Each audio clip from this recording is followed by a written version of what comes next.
Good morning Odisha. आज मे 31 तारीख रविवार 30 टी गुरुत्वपूर्ण न्यूज उपरे आसंतु नजर पकाइबा। आपण मानक भल पाइबा स्वरूप गोटे गोटे लाइक निश्चित भाव रखिदेवे। चिकित्सा आरंभ पूर्व रोगीर समस्त परीक्षा आयुष्मान कार्ड रे हेबो। हॉस्पिटल ले रोगी भर्ती हेबार 3 दिन पूर्व मेडिकल परीक्षा आयुष्मान कार्ड रे हेबो। भर्ती हेबार 3 दिन पूर्व टेस्ट हेले ताहा आयुष्मान पैकेज रु बहन करा जिवो। एई क्षेत्र रे गाइडलाइन अमान्य कले संपृक्त हॉस्पिटल विरोध रे कार्यानुष्ठान निया जिवो बोली स्वास्थ्य मंत्री डॉक्टर मुकेश महालिंग चेतावनी दैछंती। समस्त बेसरकारी हॉस्पिटल को निर्देश दिया जायछि। मेडिकल को आसुथिबा अधिक प्रतिशत लोक आयुष्मान योजनार हिताधिकारी सेमानक सुविधा पई हेल्प डेस्क व्यवस्था करबाकू कुहा जायछि। योजना अधीन रे रोगी मानकू गुणात्मक कैशलेस चिकित्सा सेवा निश्चित करबा उपरे मंत्री डॉक्टर महालिंग जोर देथिले। सीयूईटी परीक्षा रे वैषयिक त्रुटि प्रभावित छात्र छात्री पुणी देबे परीक्षा। शनिवार सीयूईटी यूजी 2026 परीक्षा बेले किछि केन्द्र रे वैषयिक त्रुटि देखा देथिला। एहा जोगे सेठारे प्रथम शिफ्ट परीक्षा 2 घंटा विलंब रे आरंभ होइतिला। परीक्षा सकाळ 9टा रे आरंभ हेबार थिला किंतु एहा 11टा रे आरंभ होइतिला। सर्भर और सिस्टम रे त्रुटि जोगु परीक्षा धार्य समय रे होई पारि नथिला। सीयूईटी बा Common University Entrance Test National Testing Agency बा एनटीए परिचालना करिथाय। एनटीए कहिछि वैषयिक त्रुटि जोगु परीक्षा विलंब रे आरंभ होइतिला, परे एहाकु ठीक करा जाइतिला। तेबे एहा जोगु जेउ छात्र छात्रींकर असुविधा होइछि सेथि पई आमे क्षमा प्रार्थना करूछु। परीक्षा आरंभ हेबा परे पाखापाखि 95% प्रार्थी परीक्षा शेष करथिले किंतु 3765 छात्र छात्री बायोमेट्रिक पंजीकरण कराइबा परे परीक्षा देई पारि नथिले। सेमानंक पई पुनः परीक्षा लागि नूतन तारीख और विवरणी घोषणा करा जिवो। दुर्नीति पर अतिरिक्त तहसिलदार को चाकरी बरखास्त कले मुख्यमंत्री। दुर्नीति विरोध में कड़ा आभिमुख्य जारी रखिंट मुख्यमंत्री मोहन चरण माझी। शनिवार मुख्यमंत्री भुवनेश्वर पूर्वतन अतिरिक्त तहसिलदार चित्तरंजन पिल्ला को चाकरी बरखास्त करिसेंती। पिल्ला पूर्व भुवनेश्वर में अतिरिक्त तहसिलदार भावे कार्य करुथिले, परे जगतसिंहपुर में उपजिल्लापाल भावे कार्य जोग देइथिले। तेबे भुवनेश्वर में अतिरिक्त तहसिलदार थिबा बेले तांकर अनेक निष्पत्ति रे अनियमिततार तथ्य आसिथिला। तेबे पिल्लांकर जमी जमा संपर्कित अनेक निष्पत्ति संबंध में विभाग वरिष्ठ अधिकारी मानक द्वारा तदंत करा जायछि। एही तदंतरु विभिन्न अनियमितता स्पष्ट भावे प्रकाश पाइछि। एथिपई मुख्यमंत्री तांको सरकारी सेवारू बरखास्त करिसेंती। दिल्ली रे आईएसआई रो 9 एजेंट गिरफ। दिल्ली पुलिस रो स्पेशल सेल शनिवार पाकिस्तानी गुइंदा एजेंसी आईएसआई एवं दाऊद इब्राहिम रो अंडरवर्ल्ड नेटवर्क सह जड़ित 9 जन को गिरफ करिछि। सेमानक निकटरू विपुल परिमाण रे अस्त्रशस्त्र, ग्रेनेड एवं विस्फोरक जबत होइछि। पुलिस अनुसार अभियुक्त माने बड़ धरणर आतंकी आक्रमण लगी षडयंत्र रचना करुथिले। दिल्ली मुंबई रो प्रमुख धार्मिक स्थल, सरकारी कोठा, मंत्रणालय एवं संवेदनशील सामरिक प्रतिष्ठान एमानकर टार्गेट रे रहितिला। एमाने सुरक्षा बल को टार्गेट करने को भी योजना करथिले। दीर्घ दिन है यह आतंकी मॉड्यूल प्रस्तुत करा जाउथिला। अभियुक्त माने पाकिस्तान ने थिबा हैंडलर सह जोगाजोग रे रहितिले। सेमानक मध्यरु किछि दिल्ली, मुंबई एवं पंजाब रो बासिंदा होइतिबा बेले अन्य माने नेपाली नागरिक। पाकिस्तान फेरुथिबा बेले 22 अफगान शरणार्थी मृत, 36 आहत। पड़ोसी पाकिस्तान शनिवार स्वदेश फेरुथिबा बेले मर्मन्तुद सड़क दुर्घटना रे 22 अफगान शरणार्थी प्राण हराइछन्ति। 36 जन आहत होइछन्ति। मृतंक मध्यरे 10 पिला एवं 5 महिला अछन्ति। अफगान शरणार्थी माने ट्रक जोगे पाकिस्तान फेरुथिले किंतु निज घरे पहुंचीबा सेमानंक भाग्य रे नथिला। पूर्व अफगानिस्तान ने ट्रकटी राजपथ रे ओलटी पड़ी एक खाल को खसी पड़िथिला। काबुल और नंगरहार प्रदेश को जोड़ुथिबा मुख्य राजपथटारे लाघमान प्रदेश रे दुर्घटना घटिछि। लाघमान प्रदेश रो स्वास्थ्य निर्देशक अमीनुल्लाह शरीफ कहिसंती चालकंक आखि लागि जिबा परे ट्रकटी संतुलन हराई एक गभीर खाल को खसी पड़िथिला। उल्लेखयोग्य प्रतिदिन हजार हजार अफगानक स्वदेश प्रत्यावर्तन जारी रहिछि। कपा आमदानी उपरु सीमा शुल्क उच्छेद। केंद्र सरकार कपा आमदानी उपरे समस्त प्रकार सीमा शुल्क उच्छेद करिसेंती। एहा 2026 जून 1 रु अक्टोबर 30 जाए बलवत्तर रहिबो। घरेई बयन शिल्प पई कंचामाल उपलब्धता बढ़ाइबा एहार उद्देश्य। अर्थ मंत्रणालय पक्षरु एक विज्ञप्ति जारी करा जाई आमदानी होतिबा कपा उपरे मूल सीमा शुल्क को संपूर्ण उच्छेद करा जाइछि। एहा सहित कृषि भित्तिभूमि एवं विकास सेस को भी छाड़ करा जाइछि। जनस्वार्थ पई ए निष्पत्ति निया जाइथिबा केंद्र सरकार प्रकाश करिसेंती। ए निष्पत्ति द्वारा आमदानी होतिबा कपा दर कमिबो एवं आगामी उत्पादन ऋतु पई प्रमुख कंचामाल जोगाण सुनिश्चित हेबो। सेना मुख्यଙ୍କ बयान ऑपरेशन सिंदूर 2 ପାଇଁ भारत प्रस्तुत। ऑपरेशन सिंदूर 2 ପାଇଁ भारत संपूर्ण भावे प्रस्तुत। एबे केवल युद्ध विरति चली। पाकिस्तान उस्काइबाकू चेष्टा कले मुहतोड़ जवाब दिया। भारतीय सेना मुख्य जनरल उपेंद्र द्विवेदी शनिवार पाकिस्तान को हुंकार देइछन्ति। पुणेर खड़कवास्लार राष्ट्रीय प्रतिरक्षा एकेडेमी 150तम पासिंग आउट परेड रे जोगदे जनरल द्विवेदी कहिसन्ति ऑपरेशन सिंदूर एक बेंचमार्क सेट कर देछि। एहा प्रमाण कर देछि जे भारत जेकोसी प्रकार उस्काइबा घटनार कड़ा जवाब दे पारे। अधिकारी माने निज क्यारियर प्रारंभरू ही एई बेंचमार्क को बजाय रखिबा जरूरी। एई अवसर रे सेना मुख्य 355 कैडेट अधिकारी परेड रे अभिवादन ग्रहण करिसन्ति। कॉकरोच जनता पार्टी को नहीं प्रथम थर प्रतिक्रिया रखिला आरएसएस। राष्ट्रीय स्वयंसेवक संघ तथा आरएसएस संप्रति चर्चारे थिबा कॉकरोच जनता पार्टी प्रति तार प्रथम प्रतिक्रिया रखिछि। आरएसएस नेता तथा प्रचार मुख्य सुनील आंबेडकर कहिसन्ति जे भारत गणतांत्रिक प्रक्रिया अनुसरण करे, स्वच्छ निर्वाचन करे और सामाजिक गणमाध्यम समेत एक खोला गणमाध्यम रहिछि। तेणु मु विश्वास करे एक गणतंत्र रे जेकोसी प्रकार आलोचना एवं लोकों द्वारा प्रकाशित भिन्न मत को आश्चर्य भाव में नियाजिबा उचित नुहे। सेही भली कॉकरोच जनता पार्टी को साधारण प्रक्रियार अंश भाव में विवेचना करा उचित। गणमाध्यम सेमानंकु परिचालना करिबा पई यथेष्ट मुक्त।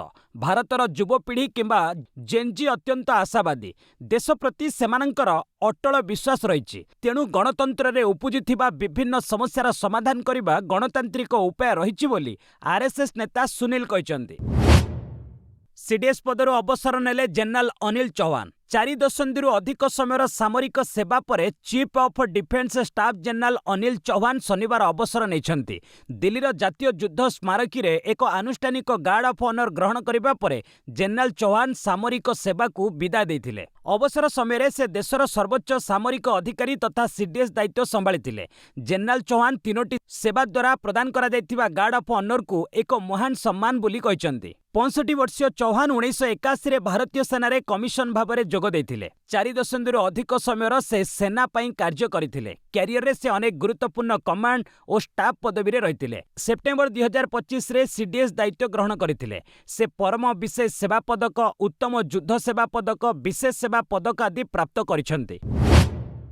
3 राज्यर 19 स्थान रे एनआईए रो चढ़ाऊ। जातीय तदंतकारी एजेंसी बा एनआईए शनिवार केरल, कर्णाटक और तमिलनाडु रो 19 स्थान रे एक संगे चढ़ाऊ करिछि।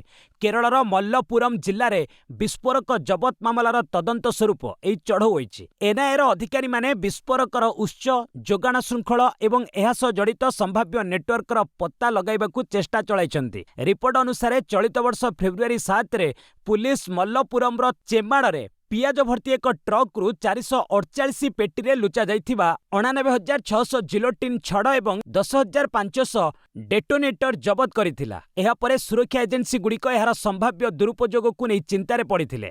पुलिस एही मामला रे 6 जन को गिरफ करिथिला। तदंतरु जणा पड़िथिला कि अवैध खनन पई उक्त विस्फोरक निया जाउथिला, किंतु एते मात्रा रे विस्फोरक देखि एनआईए व्यापक तदंत लागि निष्पत्ति नेइथिला।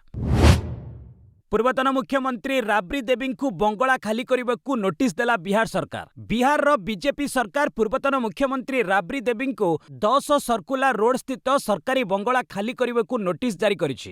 एही बंगला एबे बीजेपी मंत्री नंदकिशोर राम को दिया जाइछि।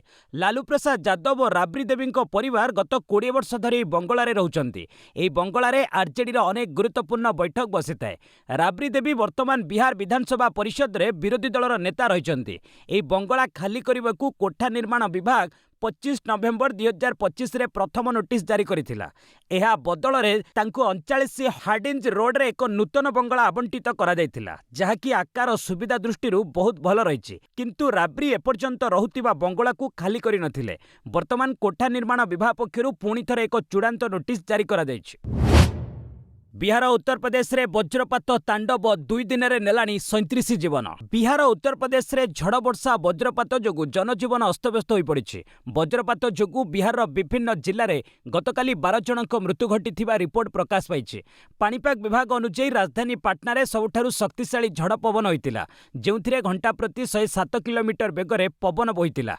सेहि भली वज्रपात जोगु नवाड़ा रे 3 जण, गया जिले में 3 जण लोकंक मृत्यु होईछि। खगारिया और भागलपुर रे मध्य वज्रपात लोकंक जीवन नेइछि। एही घटना रे बिहार मुख्यमंत्री सम्राट चौधरी दुख प्रकाश करबा सह मृतक निकटतम संपर्क 4 लाख टंका लेखाए आर्थिक सहायता देबाकू घोषणा करिसेंति। अपरपक्षे उत्तर प्रदेश 14टी जिले में मध्य गत 2 दिन मध्य वज्रपात जोगु 25 जण लोकंक जीवन जाइछि। पत्नी निर्यातनार अतिष्ठ होई इच्छामृत्यु अनुमति मागिले गुजराटर व्यक्ति। गुजराटर जड़े व्यक्ति इच्छामृत्यु कर्तृपक्ष निकटरे आवेदन करिसेंति।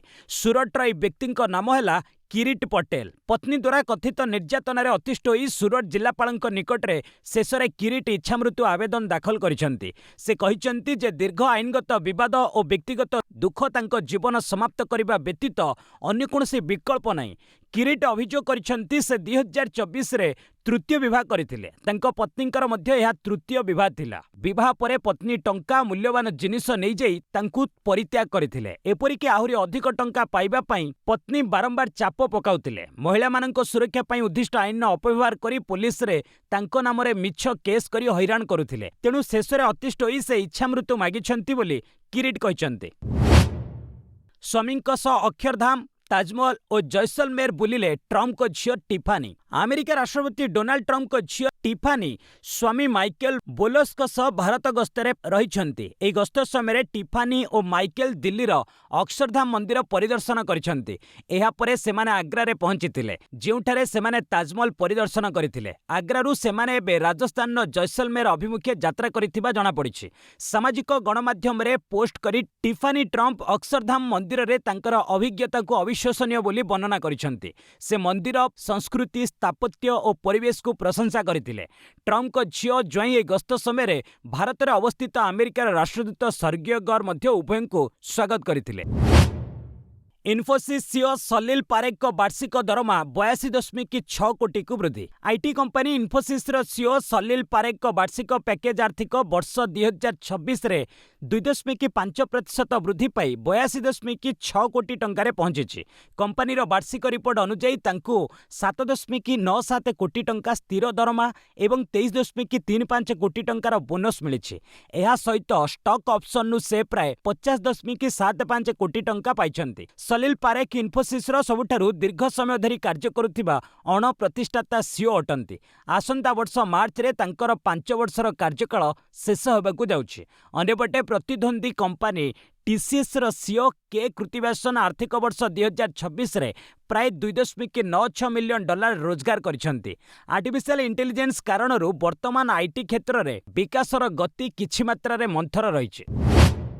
पुनर्निर्माण बाबदकू ईरान को 28 लाख कोटी टंका देव अमेरिका। अमेरिका ईरान मध्य प्रस्तावित 60 दिनिया युद्धविरति बुझामणा रे ईरान को मोटा अंकर आर्थिक सहायता दियाजिबा नै चर्चा चली। न्यूयॉर्क टाइम्स रिपोर्ट मुताबक बुझामणा चूड़ांत हेले ईरान को अमेरिका $30,000 कोटी अर्थात पाखापाखि 28.5 लाख कोटी टंकार पांठी जोगाई देव।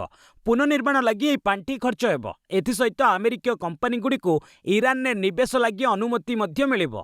ईरान जड़े वरिष्ठ अधिकारी यह पुनर्निर्माण कार्यक्रम दर्शाइछंती। तांको कहिबा अनुଯାयी चूड़ांत बुझामणा रे दस्तखत हेबा परे ईरान को आर्थिक सहायता जोगाई देबा लगी प्रतिश्रुति दियाजिबो। अमेरिका राष्ट्रपति डोनाल्ड ट्रम्प ईरान परमाणु कार्यक्रम को नहीं कहिछंती। एहाकु नहीं दुई देश मध्य खूब शीघ्र सहमति हेबो। अभिषेक बानर्जी उपरे आक्रमण, हेलमेट पिंधाई सुरक्षाकर्मी उद्धार कले। पश्चिमबंगर सोनारपुर गस्त समय तृणमूल कांग्रेस सांसद अभिषेक बानर्जी उपरे शनिवार आक्रमण होइछि। किछि लोक तांको उपरकू पत्थर, अंडा एवं जोता फिंगिथिले। तांको सार्ट चिरी देइथिले। चोर चोर नारा लगाइथिले। एपरिकी किछि जण तांकु चापुड़ा मारिबाकू उद्यम करिथिले।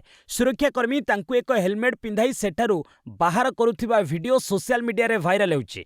विधानसभा निर्वाचन परे हिंसार शिकार होइतिबा दलीय कर्मी संजू कर्मकार और अन्य मानक परिवार को साक्षात करबाकू अभिषेक सेठाकू जाइथिले।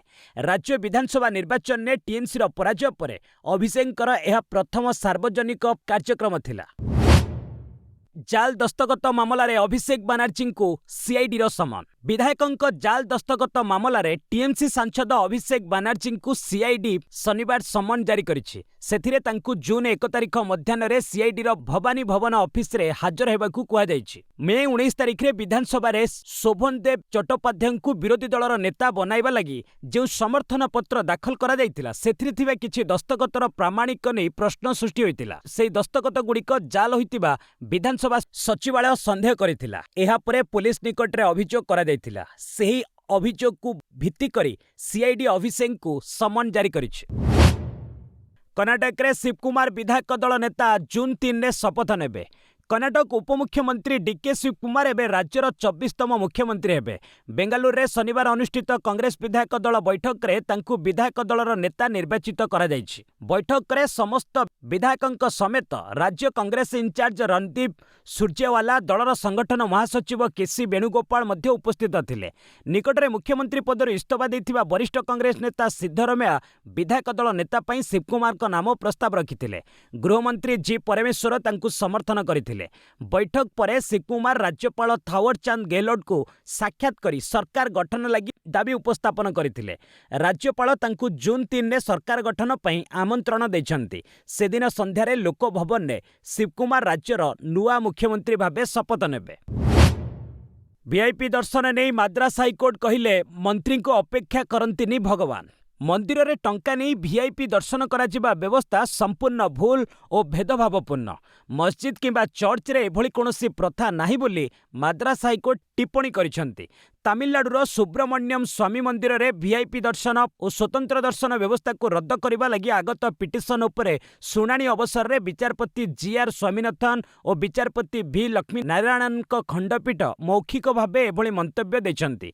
हाईकोर्ट कहिसंती जे भगवान को पाखरे समस्ते समान। मंत्री और अन्य वीआईपी दर्शन जोगु साधारण लोक माने हैरान हेबा उचित नुहे। मंत्री और विधायक माने एकथा भाबिबा उचित नुहे जे सेमाने जेतेबेले चाहिबे मंदिर को जाई दर्शन करिवे एवं भगवान सेमानंक पई अपेक्षा करिथिबे। भगवान को निकट रे समस्ते समान। ग्रीन कार्ड नियम उपर अमेरिकार यूटर्न आवेदनकारी को अमेरिका रे रहिबाकू मिलिला अनुमति। ग्रीन कार्ड नियम विषय रे व्यापक चिंता परे अमेरिका सरकार एक प्रमुख स्पष्टीकरण जारी करिसेंती। अमेरिका गृह विभाग सद्य स्पष्ट करिछि जे ग्रीन कार्ड नीति रे कोनोसी बड़ परिवर्तन होई नै। अधिकांश आवेदनकारी को ग्रीन कार्ड प्रक्रिया समय रे अमेरिका रे रहिबाकू अनुमति दिया जिवो। किंतु एथि पूर्वरु गत सप्ताह एक घोषणा रे भिन्न प्रस्ताव दिया जायतिला, जेउथिरे कुहा जायतिला जे ग्रीन कार्ड पई आवेदन करुथिबा अधिकांश प्रवासी को प्रक्रिया समाप्त न हेबा पर्यंत अमेरिका छाड़ी निज देश को फेरिबाकू पड़ी पारे। जहाकू नै अमेरिका रे रहुथिबा प्रवासी संप्रदाय चिंतारे पड़ी जायतिले। तेबे एहाकू नै विवाद आरंभ हेबा परे ट्रम्प प्रशासन ग्रीन कार्ड नीति संपर्क रे कोहळ होईछि। ग्रीन कार्ड आवेदन समय रे प्रवासी माने अमेरिका रे रहि परिबे बोली एबे कुहा जायछि। इक्विटी डेरिवेटिव्स ट्रेडिंग समय बढ़ाइला एनएसई। नेशनल स्टॉक एक्सचेंज आसंता 2026 अगस्त 3 तारिख रु इक्विटी डेरिवेटिव्स विभाग पई कारोबार समय को 10 मिनिट वृद्धि करिवो। नूतन क्लोजिंग ऑक्शन सेशन व्यवस्था अधीन रे एणिकी अपराह्न 3:40 पर्यंत एई कारोबार चलिवो। सेबीर निर्देश अनुसार बजार बंद हेबा प्रक्रिया रे सुधार आनिबा एवं अस्थिरता ह्रास करिबा पई एई पदक्षेप निया जायछि। नूतन व्यवस्था रे अपराह्न 3:15 रे स्टॉक फ्यूचर्स पई एक नूतन रेफरेंस प्राइस स्थिर कराजिवो एवं +-3% प्राइस बैंड लागू हेबो। ऑप्शन चुक्तिनामा मार्जिन आवश्यकता किंबा ओपन पोजिशन रे कोनोसी परिवर्तन हेबो नहीं। तेबे व्यवसायी माने निजर पोजिशन परिचालना पई अतिरिक्त 10 मिनिट समय पाइबे। आसंता सेप्टेम्बर 7 रु प्री ओपन मार्केट व्यवस्था रे मध्य परिवर्तन कराजिवो।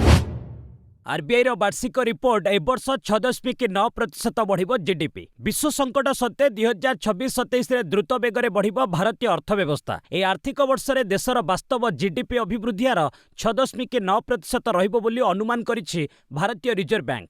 आरबीआई एहार 2025-26 वार्षिक रिपोर्ट रे प्रकाश करिछि जे विश्वव्यापी आर्थिक अनिश्चितता एवं अस्थिरता जारी रहिछि। एहा सत्ते भारत आखिदृशिया अभिवृद्धि हासिल करिबो। आरबीआई विश्वर परिस्थिति नै चिंता व्यक्त करि कहिछि वर्ष 2026 रे भू राजनैतिक समस्या विश्वर अर्थनैतिक अभिवृद्धि दिगरे सबुठारु बड़ बाधक पालटिछि। विशेष रूपे 2026 फेब्रुआरी रे आरंभ होइतिबा मध्यप्राच्य संकट विश्व विकास हार एवं मुद्रास्फीति अनुमान को बड़ आकार रे प्रभावित करिछि। पूर्वरु आईएमएफ विश्व अर्थनैतिक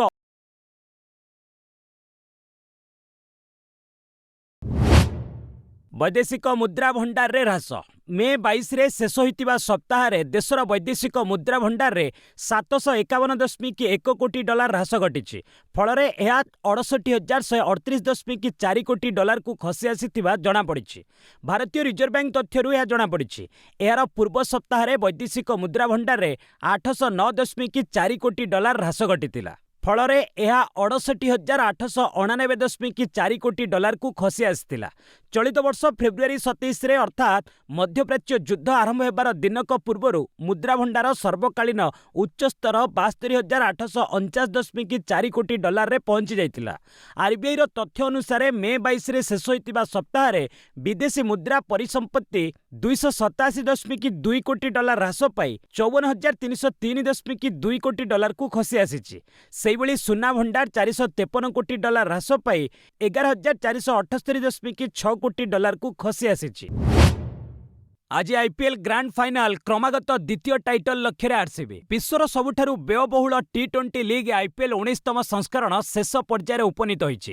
ସୁପର ସଣ୍ଡେରେ ଆଜି ଟାଇଟଲ ପାଇଁ defending champion royal challengers Bengaluru ଓ ଗୁଜରାଟ ଟାଇଟନ୍ସ ସାମ୍ନାସାମ୍ନି ହେବେ। ଅହମ୍ମଦାବାଦର ନରେନ୍ଦ୍ର ମୋଦି ଷ୍ଟାଡିୟମରେ ରାତି 7:30ରେ ଏହି ହାଇ ଭୋଲ୍ଟେଜ୍ ମ୍ୟାଚ୍ ଆରମ୍ଭ ହେବ। ଏହି ମ୍ୟାଚ୍କୁ ନେଇ କ୍ରିକେଟ ପ୍ରେମୀଙ୍କ ମଧ୍ୟରେ ଉତ୍ସାହ ବୃଦ୍ଧି ପାଇଛି। ବିରାଟ କୋହଲିଙ୍କ ଆର୍ସିବି ଏଠାରେ ଗୁଜରାଟକୁ ହରାଇ କ୍ରମାଗତ ଦ୍ୱିତୀୟ ଥର ଆଇପିଏଲ୍ ଟ୍ରଫି ଜିତିବା ଲକ୍ଷ୍ୟରେ ରହିଛି। ଯଦି ବେଙ୍ଗାଲୁରୁ ଏହା କରି ଦେଖାଏ ତେବେ ଆଇପିଏଲ୍ ଇତିହାସରେ ତୃତୀୟ ଦଳ ଭାବେ ଟାଇଟଲ ବଜାୟ ରଖିବାର ରେକର୍ଡ କରିବ। ପୂର୍ବରୁ ଚେନ୍ନାଇ ସୁପର କିଙ୍ଗସ୍ 2010-11ରେ ଏବଂ ମୁମ୍ବାଇ ଇଣ୍ଡିଆନ୍ସ 2019-20ରେ ଏହି ସଫଳତା ପାଇଥିଲେ। ଅପରପକ୍ଷରେ ଶୁଭମନ ଗିଲଙ୍କ ନେତୃତ୍ୱାଧୀନ ମଧ୍ୟ ଦ୍ୱିତୀୟ ଥର ଚମ୍ପିୟନ ହେବା ଲକ୍ଷ୍ୟରେ ରହିଛି। ପ୍ରଥମ ଓ ଶେଷ ଥର ଜୁନିୟର ଏସିଆ କପ୍ ମହିଳା ହକିରେ ଭାରତର ବିଜୟ ଅଭିଯାନ। ଜାପାନରେ ଚାଲିଥିବା ଜୁନିୟର ଏସିଆ କପ୍ ମହିଳା ହକି ଟୁର୍ଣ୍ଣାମେଣ୍ଟରେ ଭାରତ ବିଜୟରୁ ଅଭିଯାନ ଆରମ୍ଭ କରିଛି। ଶନିବାର ଅନୁଷ୍ଠିତ ପୁଲ୍ ପର୍ଯ୍ୟାୟରେ ଏକ ମ୍ୟାଚ୍ରେ ଭାରତ 2-1 ଗୋଲରେ ମାଲେସିଆକୁ ହରାଇ ଦେଇଛି। 15 ବର୍ଷୀୟ ଯୁବ ତାରକା ନୌସିନ୍ ନାଜ ଦୁଇଟି ଯାକ ଗୋଲ୍ ଦେଇ ଭାରତର ବିଜୟରେ ପ୍ରମୁଖ ଭୂମିକା ଗ୍ରହଣ କରିଥିଲେ। ସେ ମ୍ୟାଚ୍ 19ତମ 28ତମ ମିନିଟ୍ରେ ଏହି ଦୁଇଟି ଗୋଲ୍ ଦେଇଥିଲେ। ନୌସିନ୍ଙ୍କୁ ମ୍ୟାଚ୍ର ଶ୍ରେଷ୍ଠ ଖେଳାଳି ପୁରସ୍କାର ପ୍ରଦାନ କରାଯାଇଥିଲା। ପୁଲ୍ ଏରେ ସ୍ଥାନ ପାଇଥିବା ଭାରତୀୟ ମହିଳା ହକି ଦଳ ପରବର୍ତ୍ତୀ ମ୍ୟାଚ୍ରେ ରବିବାର କୋରିଆକୁ ଭେଟିବ। ସିଙ୍ଗାପୁର ଓପନ୍ ଫାଇନାଲରେ ସାତ୍ତ୍ୱିକ ଚିରାଗ। ଭାରତୀୟ ବ୍ୟାଡମିଣ୍ଟନ ଯୋଡ଼ି ସାତ୍ତ୍ୱିକ ସାଇରାଜ ରାଙ୍କିରେଡ୍ଡି ଓ ଚିରାଗ ସେଟ୍ଟି ସିଙ୍ଗାପୁର ଓପନ୍ର ଫାଇନାଲରେ ପ୍ରବେଶ କରିଛନ୍ତି। ଶନିବାର ପୁରୁଷ ଡବଲ୍ସ ସେମିଫାଇନାଲରେ ଚତୁର୍ଥ ସିଡ୍ ସାତ୍ତ୍ୱିକ ଚିରାଗ 21-19, 21-18 ସିଧାସଳଖ ଗେମ୍ରେ ବିଶ୍ୱର 1 ନମ୍ବର ଯୋଡ଼ି କୋରିଆର କିମ୍ ୱନ୍ ହୋ ଓ ସିଓ ସେଉଙ୍ଗଙ୍କୁ ପରାସ୍ତ କରିଥିଲେ। ପ୍ୟାରିସ୍ ଅଲିମ୍ପିକ୍ସରେ ରୌପ୍ୟ ପଦକ ଜିତିଥିବା କିମ୍ ଓ ସିଓ ଯୋଡ଼ି ମାତ୍ର 52 ମିନିଟ୍ରେ ମ୍ୟାଚ୍ ହାରିଯାଇଥିଲେ। ସାତ୍ତ୍ୱିକ ଚିରାଗ ଯୋଡ଼ି ରବିବାର ଫାଇନାଲ ମୁକାବିଲାରେ ଇଣ୍ଡୋନେସିଆର ଫଜର ଆଲିଫିଆନ୍ ଓ ମହମ୍ମଦ ଶୋଇବୁଲ ଯୋଡ଼ିଙ୍କୁ ଭେଟିବେ। ଅପରପକ୍ଷରେ ମିକ୍ସଡ ଡବଲ୍ସରେ ଭାରତର ଧ୍ରୁବ କପିଳା ଓ ତନିଷା କ୍ରାଷ୍ଟୋ ଯୋଡ଼ିଙ୍କୁ ନିରାଶ ହେବାକୁ ପଡ଼ିଛି। ଧ୍ରୁବ ଓ ତନିଷା ସେମିଫାଇନାଲରେ ପରାସ୍ତ ହୋଇଛନ୍ତି। ଭିନେସଙ୍କ ଏସିଆ କ୍ରୀଡ଼ା ଖେଳିବା ସ୍ୱପ୍ନ ଅଧୁରା ରହିଲା। ଭାରତର ତାରକା କୁସ୍ତି ଯୋଦ୍ଧା ଭିନେସ ଫୋଗତଙ୍କ ଆଗାମୀ ଏସୀୟ କ୍ରୀଡ଼ା ଖେଳିବା ସ୍ୱପ୍ନ ଅଧୁରା ରହିଯାଇଛି। ନୂଆଦିଲ୍ଲୀରେ ଏସୀୟ କ୍ରୀଡ଼ା ଲାଗି ଚାଲିଥିବା ଚୟନ ଶିବିରରେ ଭିନେସ ସେମିଫାଇନାଲରେ ହାରିଯାଇଛନ୍ତି।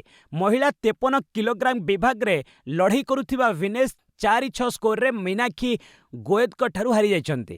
ଫଳରେ 8 ବର୍ଷ ପରେ ଏସୀୟ କ୍ରୀଡ଼ାକୁ ଫେରିବା ପାଇଁ ସ୍ୱପ୍ନ ଦେଖୁଥିବା 31 ବର୍ଷୀୟା ଭିନେସଙ୍କ ଆଶା ଶେଷରେ ମଉଳି ଯାଇଛି।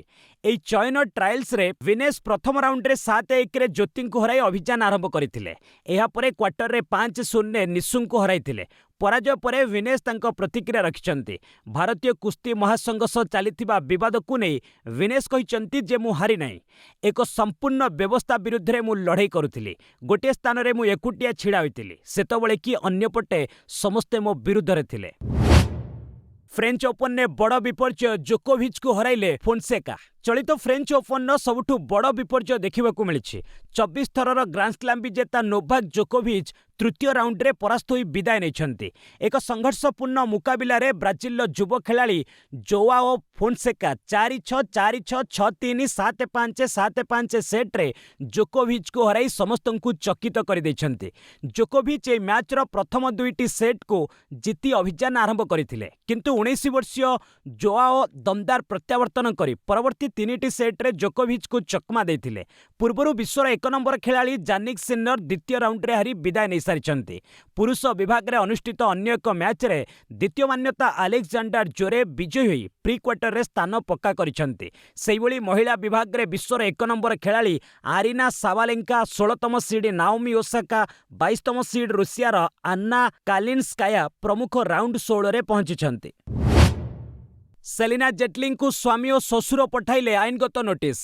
ବଲିଉଡ୍ ଅଭିନେତ୍ରୀ ସେଲିନା ଜେଟଲିଙ୍କୁ ତାଙ୍କ ସ୍ୱାମୀ ପିଟର ହାଗ୍ ଏବଂ ଶ୍ୱଶୁର ୱୋଲ୍ଫଗାଙ୍ଗ ଜେ ହାଗ୍ଙ୍କ ପକ୍ଷରୁ 2ଟି ଆଇନଗତ ନୋଟିସ୍ ପଠାଯାଇଛି। ସୋସିଆଲ ମିଡିଆ ଏବଂ ସାକ୍ଷାତକାରରେ ସେଲିନା ଦେଇଥିବା ବିଭିନ୍ନ ଅଭିଯୋଗକୁ ନେଇ ଏହି ନୋଟିସ୍ ଜାରି କରାଯାଇଛି। ସୂଚନା ଅନୁଯାୟୀ ଅଷ୍ଟ୍ରିଆ କୋର୍ଟରେ ଉଭୟଙ୍କ ମଧ୍ୟରେ ବୈବାହିକ ଏବଂ ସନ୍ତାନଙ୍କ କଷ୍ଟଡି ମାମଲା ବିଚାରାଧୀନ ରହିଛି। ଏହା ସତ୍ତ୍ୱେ ସେଲିନା ପରିବାର ବିରୋଧରେ ଅଭିଯୋଗ ଆଣିଛନ୍ତି, ଯାହା ସେମାନଙ୍କ ସମ୍ମାନହାନି କରିବା ସହ 3 ନାବାଳକ ସନ୍ତାନଙ୍କ ଗୋପନୀୟତାକୁ ପ୍ରଭାବିତ କରୁଛି ବୋଲି ହାଗ୍ ପରିବାର ଦାବି କରିଛନ୍ତି। ହାଗ୍ ପରିବାର ଘରୋଇ ହିଂସା ଓ ନିର୍ଯାତନା ଭଳି ଅଭିଯୋଗକୁ ସମ୍ପୂର୍ଣ୍ଣ ପ୍ରତ୍ୟାଖ୍ୟାନ କରିଛନ୍ତି। ଏହି ନୋଟିସରେ ଆପତ୍ତିଜନକ ପୋଷ୍ଟଗୁଡ଼ିକୁ ହଟାଇବା ସହ ସାର୍ବଜନୀନ ଭାବେ କ୍ଷମା ପ୍ରାର୍ଥନା କରିବାକୁ ଦାବି କରାଯାଇଛି। ନିୟମ ପାଳନ ନ କଲେ ସିଭିଲ୍ ଓ କ୍ରିମିନାଲ କାର୍ଯ୍ୟାନୁଷ୍ଠାନ ଗ୍ରହଣ କରାଯିବ ବୋଲି ଚେତାବନୀ ଦିଆଯାଇଛି। ବସ୍ ଆଜି ପାଇଁ ଏଇଠି ରଖିବା, ପୁଣି ନେଇ ଆସିବି ଲେଟେଷ୍ଟ ଅପଡେଟ୍। ସେ ପର୍ଯ୍ୟନ୍ତ ବିଦାୟ ନେଉଛି। ଜୟ ହିନ୍ଦ, ଜୟ ଭାରତ।